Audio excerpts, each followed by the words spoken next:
اور کہا کسی کے سامنے آئندہ یہ بات نہ کرنا۔ بھائی کو غصہ آ رہا تھا۔ وہ کہنے لگا آخر یہ کون سا طریقہ ہے کہ اولاد سے پوچھے بغیر، اس کی مرضی جانے بغیر رشتہ طے کیا جائے؟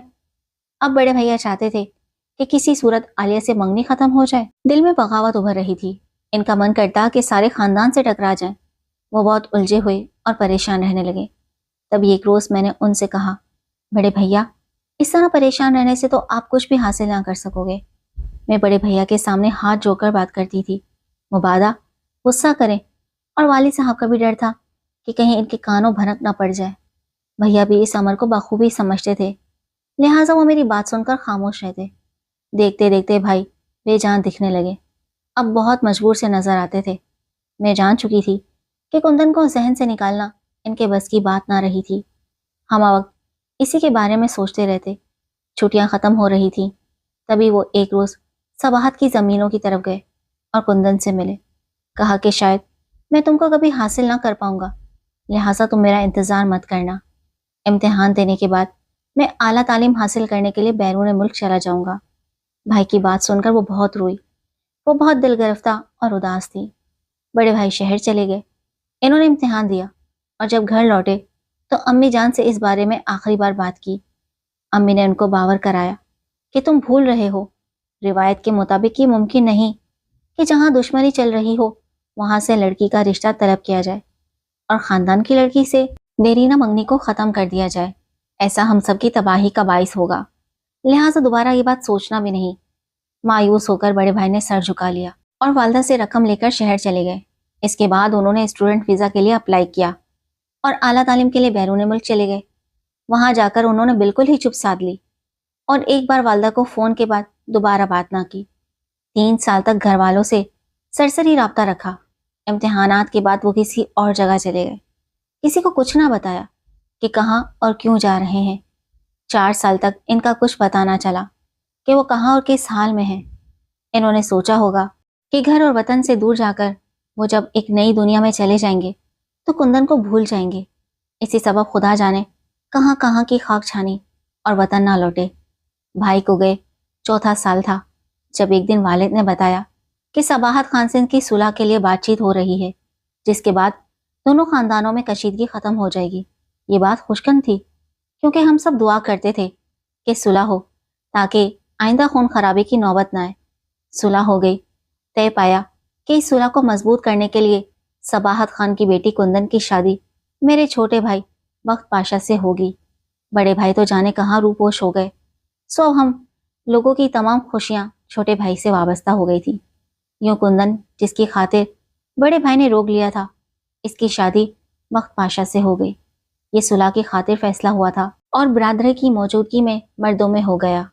والدہ اس معاملے کے بارے میں کچھ نہ بول سکتی تھی، شاید یہی تقدیر میں لکھا تھا۔ کندن ہمارے گھر میں بہو بن کر آ گئی اور اب ہمارے گھر ان کی عزت اور میری بھابھی تھی۔ اس نے نہ جانے کتنی دعائیں کی تھی کہ وہ ہمارے گھر کی بہو بنے۔ خدا نے اس کی دعائیں سن لی، لیکن جس کی دلہن بنا چاہتی تھی اس کی نہ بن سکی۔ بڑے بھائی اگر رابطے میں ہوتے یا وطن میں موجود ہوتے تب شاید انہی کی مراد براتی، مگر وہ تو لاپتہ تھے اور یہ ان کی غلطی تھی۔ کندن پر خدا جانے کیا بیتی ہوگی، مگر وہ مجبور تھی کہ اس کے والد ایک سخت دل باپ تھے۔ وہ ان کے سامنے منہ نہیں کھول سکتی تھی۔ میں جانتی تھی اپنی بھابھی کا دکھ، لیکن میں بھی ایک مجبور لڑکی تھی۔ میرے سینے میں ایک راز دفن تھا۔ اس راز کو کسی کے آگے افشا کرنے کا مجھے حوصلہ نہ تھا، جبکہ ایک بڑے دشمن سے صلح ہونے کا معاملہ طے ہوا تھا۔ ماں بھی اسی سبب سے چپ رہی۔ چھوٹے بھائی کی شادی کے 7 برس بعد بڑے بھیا نے ہم سے رابطہ کیا۔ ہم بہت خوش تھے کہ وہ خیریت سے اور زندہ سلامت ہے۔ یہ خط انہوں نے سعودی عربیہ سے لکھا تھا، جہاں وہ عمرے کے ویزے پر گئے تھے۔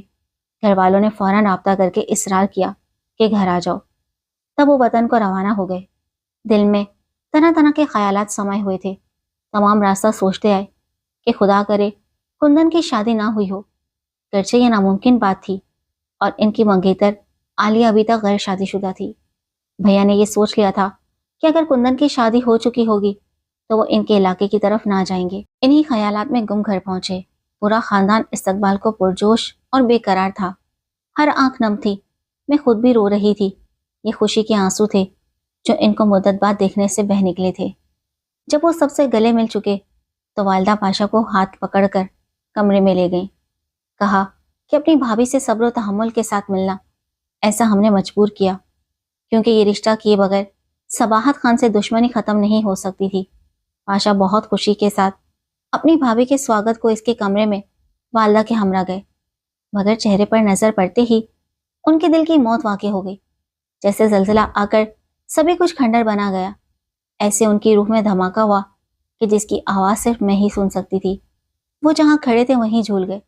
والدہ تھام نہ لیتی تو گر پڑتے۔ میں اور امی ان کو ان کے کمرے میں لے گئے۔ وہ بستر پر لیٹ گئے اور اپنا بازو آنکھوں پر رکھ لیا۔ امی سے کہا کہ کمرے کا دروازہ بند کر دی جائے، میں سونا چاہتا ہوں۔ وہ یقیناً اپنے آنسو چھپا رہے تھے کہ جن کی وجہ سے ان کو کچھ نظر نہیں آ رہا تھا۔ والدہ کو بھی معلوم تھا کہ ان کے بیٹے پر کون سی قیامت گزر گئی ہے، لہٰذا انہوں نے پاشا بھائی سے کوئی کلام نہیں کیا۔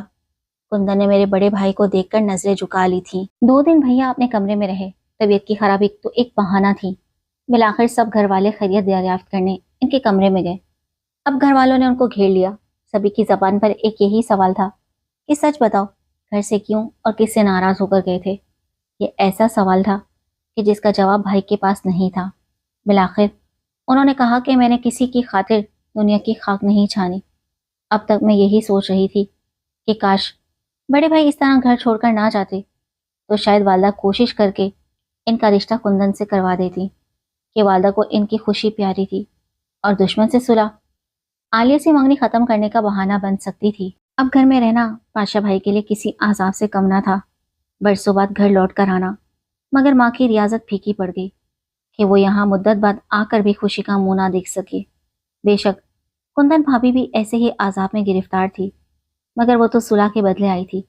وہ عورت تھی جس کو اپنے جذبات چھپانے کی تربیت بچپن سے ملی تھی۔ ماں نے اصرار کیا کہ اب بڑے بیٹے کا گھر بس جانا چاہیے۔ منگیتر کو ابھی تک ان کا انتظار تھا، بھلا اس بیچاری کا کیا قصور تھا؟ والد، چچا اور خاص طور پر چچی بیٹی کے فرض سے فارغ ہونا چاہتے تھے۔ ماں نے پاشا بھائی سے کہا، بیٹا اب تم کس سوچ میں ہو؟ اپنے چاچا اور منگیتر پر رحم کرو، اس فرض کو ادا ہونے دو تاکہ ہم تیرا صحرا سجانے کی تیاریاں کریں۔ بڑے بھیا شادی نہ کرنا چاہتے تھے، وہ تو اب یہاں رہنا ہی نہ چاہتے تھے، مگر ماں کے آنسوؤں نے مجبور کیا۔ آپ کیا جانیں دیہاتی ماحول اور دیہات کے باشندے کیسے ہوتے ہیں۔ بہرحال بھیا بولے، ٹھیک ہے ماں، تم اپنی خوشی پوری کرو، میرے سر پر صحرا باندھ لو، لیکن میں یہاں نہیں رہوں گا، مجھے واپس جانا ہی ہوگا۔ پھر مجھ سے شکایت مت کرنا، مجھے بدوا بھی مت دینا۔ بیٹا کون سی ممتا ہوگی جو اپنے لگتے جگر کو بدوا دے گی؟ تم ایک بار اپنی منگیتر کو دلہن بنا لو، بے شک اس کے بعد جہاں چاہو چلے جانا، کم از کم وہ کنواری سے بیاہی تو کہلائے گی، تیرا چاچا سکون سے تو مر سکے گا۔ بڑے بھیا نے والدین کی خوشی کے لیے ان کے مجبور کرنے پر صحرا باندھ لیا، اور عالیہ میری بھابھی بن کر آ گئی۔ کیا بتاؤں کہ وہ اس دن کتنی خوش تھی جس روز دلہن بنی تھی۔ اس خوشی سے ان کے چہرے پر ایک رنگ آتا اور ایک جاتا تھا۔ بعض لوگ بڑی مدت تک خوشیوں کا انتظار کرتے ہیں، مگر یہ خوشیاں عارضی ہوتی ہیں۔ بہت تھوڑے عرصے کے لیے ان کی خوشی کے پھول کھلتے ہیں اور پھر دل کی کلیاں مرجھا جاتی ہیں۔ ایسے ہی نصیب ہمارے عالیہ بھابھی کے بھی تھے۔ ولیمے کے بعد بڑے بھیا نے اپنا بیگ تیار کیا اور کسی کو بھی خدا حافظ کہے بغیر چلے گئے۔ وہ آج تک واپس نہیں لوٹے۔ 30 برس گزر گئے۔ کون جانے ہماری عالیہ بھابھی نے یہ مدت، یہ پہاڑ سے سال کتنی صدیاں سمجھ کر گزارے ہیں، یہ تو انہی کا دل جانتا ہے۔